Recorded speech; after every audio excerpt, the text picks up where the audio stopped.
ومعلم معلنكيga soo barbaaray marna aabbe marna waalidkay macallimka Bishaar Maxamed Kaata macallinkayga Kismaayo u dhiirigelinaya anoo yar xitaa sawirka baraha bulshada la wareejinaya mahad celinaya dhiirigelin jiray baraha bulshada meel walbo walaalkay mana saaxiibkay qalin leh adina waxaa ku leeyahay aad iyo aad ugu mahadsantahay kubadda horta waxaa dhib badan iyo dhibaato badan oo soo maray waxaa waaye waa lagu ciyaarey maanta waxaa waaye oo ku faraxsan alxamdulillaah waxaa waaye dadaalaha waxaa mar loo gaaraa leh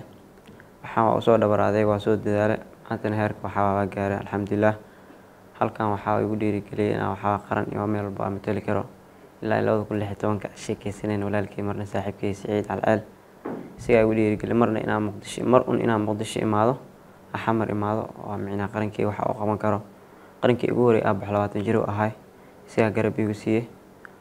waxa kale ii suurtageliyay number aan waxaa waaye kuriyoon jiray weligay jeclaa inaan xirto number 10 kaas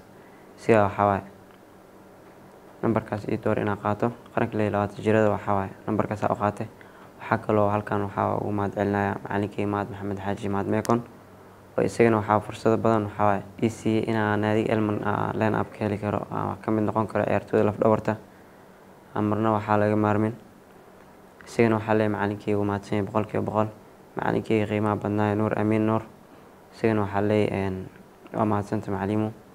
waxaa iyo mahad celinaya inaan qoobka qaranka national team ka isla qaadnay waxa kale oo halkan ugu mahad celinaya macallinkayga soo barbaaray marna aabbe marna waalidkay macallimka Bishaar Maxamed Kaata macallinkayga Kismaayo u dhiirigelinaya anoo yar xitaa sawirka baraha bulshada la wareejinaya macallin gacantii ahay marna waalidkay waay marna macallinkay waay